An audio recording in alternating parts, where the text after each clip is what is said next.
Finding a job in the city was hard, but I had managed to land one at a tech firm in San Jose, California, around 10 miles from where I lived. For the first few months, life was hard. I was stuck in a cubicle for most of my days, and what few hours I had left were intermingled with the occasional fling with the occasional woman. My social life was next to none, and life was unfulfilling. But you gotta roll with the punches. One day my boss came over, leaning into my cubicle. This wasn't anything new. Usually it'd say something along the lines of, "Good work," or "Keep it up." Things that I'd heard time and time again, with no emotion. This time, however, he was accompanied by a person I was unfamiliar with. But goddamn was she cute. I looked her up and down, and agreed with what I saw, a smirk appearing on my face. My boss saw this and returned a smile. The girl was a new intern, and was stuck with me. For the next 5 hours, we sat in awkward silence, occasionally broken by my stuttered instructions and her mumbling. By the end of the shift, any time her arm brushed mine, I felt a rush of blood. I stood up to leave. Just before I left, she reached out and her hand clasped mine. "You up for a drink?" Later that night, somehow we both staggered back to her apartment, hammered after one too many shots. As soon as we got inside, I hurriedly undressed myself when she stopped me. "I thought that maybe we should watch a movie first." I almost hit myself in the head for being so stupid, rushing into things. I swallowed and agreed. It was only now that I took a good look around her place, a small one-bedroom apartment where oddly enough there was only a sofa bed and a TV. We got comfortable in her bed and turned on the TV, the familiar Netflix logo appearing. I could barely hold myself together, but excitement turned to surprise when I saw that there were 5 other profiles. Noticing, she shrugged and put her hand on my chest. "Are you jealous?" I bit back my frustration by simply shaking my head, and took the opportunity to approach for a kiss. She stopped me and chuckled slightly. "We haven't even started the movie, hun." So I waited longer, almost in agony, as she lazily flicked through various titles. All things I had already seen, but told otherwise, eager to get it on already.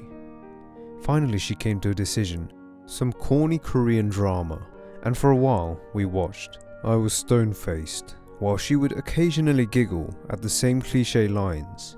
However, I could almost feel my heart pounding in my chest, and just when I couldn't hold it any longer, she made her move. She paused the drama and came close to my ears, whispering, "Let me get myself ready, won't you wait?" I began praying to God for this blessing and nodded my head. She moved off from the bed and entered her bathroom, the door closing with a click as the lock engaged. I could hear the shower start and various images came to my mind, flashing by in a sensual slideshow. But one thing was still pressing on my mind. Picking up the remote, I left the drama we were watching and went back to the Netflix profiles.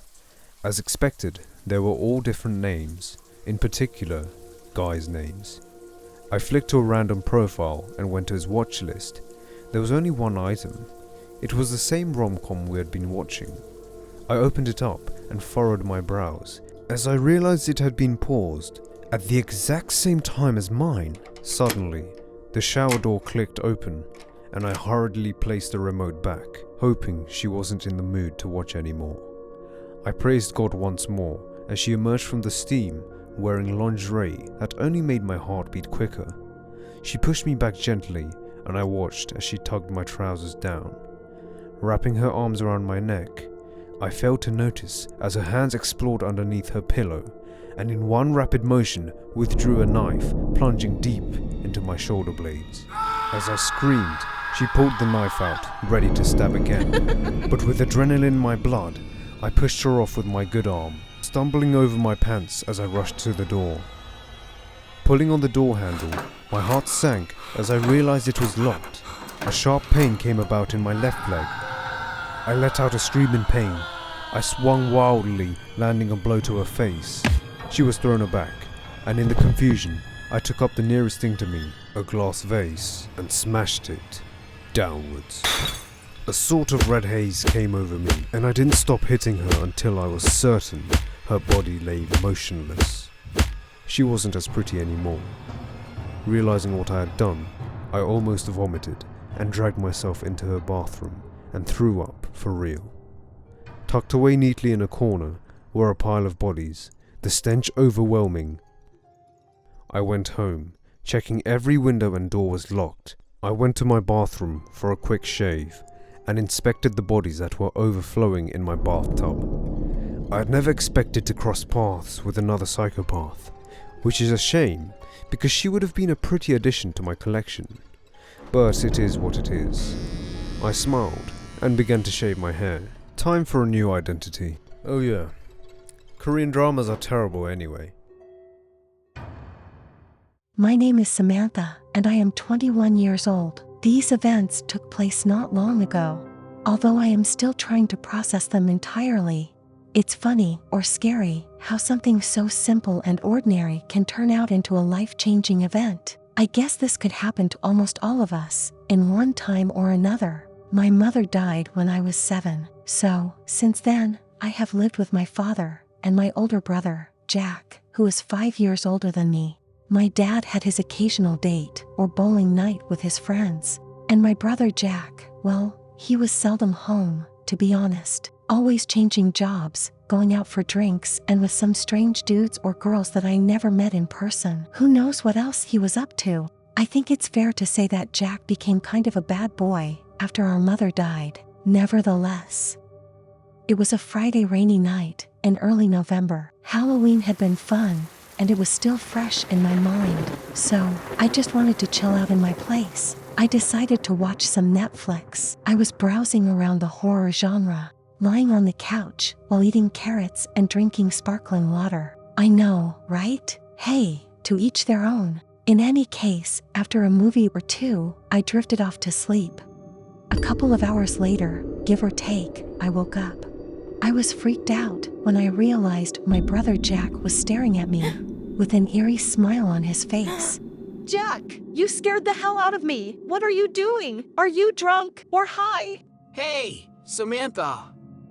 I just got home, saw you sleeping. You looked so adorable and peaceful. I couldn't resist watching you.